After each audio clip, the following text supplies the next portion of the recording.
ஆன்மீக தமிழ் அன்பர்களே நண்பர்களே, உங்கள் அனைவருக்கும் தமிழ் யூடியூப் சேனலின் இனிய தமிழ் வணக்கம். தாய்மொழியால் இணைவோம், தாய்மொழியை வளர்ப்போம். வாழ்க தமிழ், வளர்க தமிழ். சிவபெருமான் அருளும் சிவத்தலங்களை தரிசிப்பதும் சந்திரனின் பெயரோடு விளங்கும் சிவாலயங்களுக்கு செல்வதும் கார்த்திகை மாதத்தில் மிகவும் சிறப்பாக சொல்லப்படுகிறது. கார்த்திகை மாதத்தில் சோமவார விரதம் எனப்படும் திங்கட்கிழமை விரதம் மிகவும் சிறப்பு வாய்ந்தது. சோமவாரம் சிவனுக்கு உகந்த நாள் ஆகும். அதிலும் கார்த்திகை மாத சோமவாரம் மிகவும் சிறப்பு வாய்ந்தது. அன்றைய தினம் சிவாலயங்களில் சிவனுக்கு மிக சிறப்பான அபிஷேக ஆராதனைகள் நடைபெறும். சிவாலயங்களில் கார்த்திகை மாத சோமவாரங்களில் சங்காபிஷேகம் நடைபெறும். கார்த்திகை மாதத்தில் இறைவன் அக்னி பிழம்பாக இருப்பதாகவும், எனவே அவரை குளிர்விக்கும் பொருட்டு சங்காபிஷேகம் செய்வதாகவும் கூறப்படுகிறது. கார்த்திகை மாதம் சூரியன் பகை வீடான விருச்சிகத்தில் சஞ்சரிப்பார். அப்பொழுது சந்திரன் நீச்சத்தில் இருப்பதால் தோஷம் என்பார்கள். இந்த தோஷத்தை நீக்கவே சங்காபிஷேகம் நடத்தப்படுகிறது. 108 அல்லது 1008 சங்குகளில் நீரை நிரப்பி யாகசாலையில் வைத்து வேள்வி செய்து அந்த நீரால் சிவபெருமானை அபிஷேகிப்பது வழக்கம். கார்த்திகை மாத சோமவாரங்களில் சிவன் கோவில்களில் அரிசி அல்லது நெல் பரப்பி அதன் மீது சங்குகளை 108, 1008 எண்ணிக்கையில் அடுக்கி இருப்பார்கள்.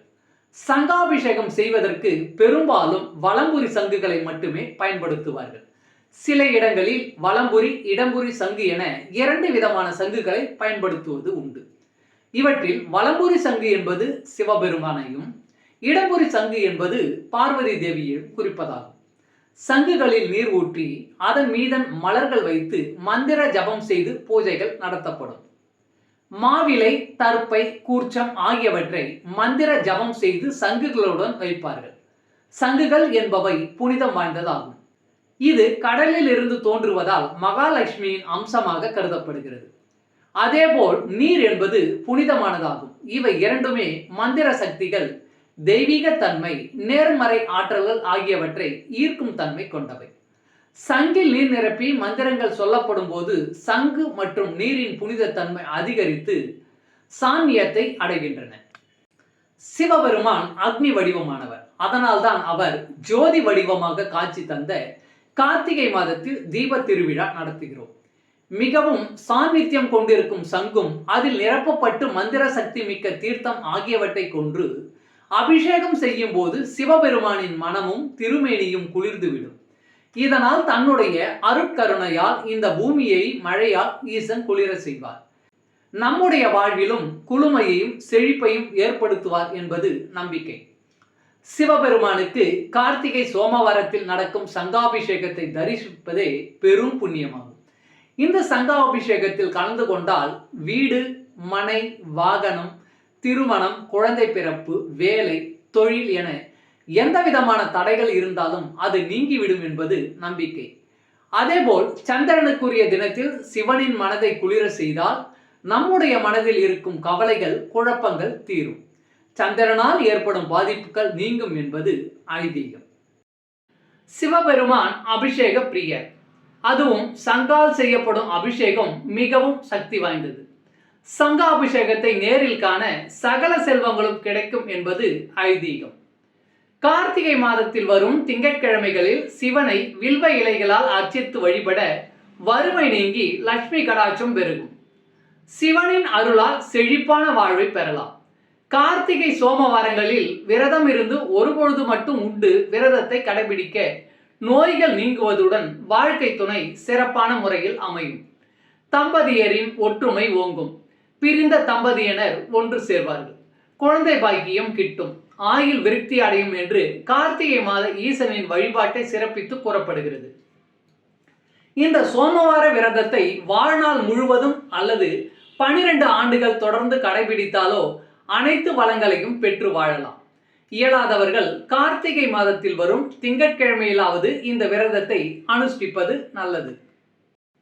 சோமவார விரதம் இருப்பவர்கள் மாலை வேளையில் சிவாலயத்திற்கு சென்று வழிபடுவதும், முழு நெல்லிக்கனியில் சிறிய துளையிட்டு அதில் நல்லெண்ணெய் அல்லது நெய் விட்டு விளக்கேற்றி வழிபட மிகவும் நல்லது.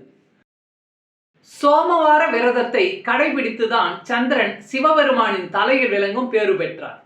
அந்த அளவிற்கு கார்த்திகை சோமவார விரதம் மிகவும் புகழ்பெற்றது. கார்த்திகை சோமவார பிரதோஷத்தன்று ஈசனை தரிசிப்பவர்கள் எல்லா தேவர்களையும் தரிசித்த புண்ணியத்தை பெறுவார்கள். சோமவார பிரதோஷத்தன்று நந்திக்கு அருகம்புல் மாலை சாத்தி ஈசனுக்கு வில்வம், மரிக்கொழுந்து போன்ற மலர்களை அர்ச்சனைக்கு கொடுப்பதும் விசேஷம். முக்கியமாக நந்தி தேவருக்கு பச்சரிசியும் பைத்தம்பருப்பும் ஊற வைத்து அத்துடன் வெல்லம் சேர்ந்து காப்பரிசியாக்கி நிவேதனம் செய்ய வாழ்வில் சிறப்பான நிலையை பெறலாம். சந்திரனை தலையில் சூடி சோமசுந்தரராக காட்சி தரும் ஈசனை கார்த்திகை சோமவார விரதம் இருந்து சங்காபிஷேகம் தரிசனம் செய்ய உடலும் மனமும் ஆரோக்கியம் அடையும். அதேபோல் தேய்பிறை பிரதோஷம் மனிதர்களுக்கு தோஷம் போக்கவும், வளர்பிறை பிரதோஷம் வாழ்வில் வளம் சேர்க்கவும் ஏற்றது. சிவ ஆலயம் சென்று நந்தி கொம்புகளுக்கு இடையே நடனமாடும் சிவ தரிசனம் காண வாழ்வில் வளங்கள் பல பெறலாம். ஓம் நம சிவாய. திருச்சிற்றம்பலம். அன்பு ஆன்மீக தமிழ் அன்பர்களே, நண்பர்களே, இவ்வீடியோ பதிவினை கேட்டு இன்புற்று ஆதரவு அளித்த அனைத்து தமிழ் உள்ளங்களுக்கும் எங்கள் உள்ளம் கனிந்த நன்றி. மேலும் இப்பதிவு உங்களுக்கு பிடித்திருந்தால் லைக் மற்றும் ஷேர் செய்தும், இதுவரை இந்த சேனலுக்கு நீங்கள் சப்ஸ்கிரைப் செய்யவில்லை என்றால் சப்ஸ்கிரைப் செய்து பெல் பட்டனையும் அழுத்தி ஆதரவு அளிக்கவும் அன்புடன் கேட்டுக்கொள்கிறோம். மிக்க நன்றி. அடுத்த பதிவில் உங்களை விரைவில் சந்திக்கும் வரை உங்களிடமிருந்து விடை பெறுவது தமிழ் யூடியூப் சேனல்.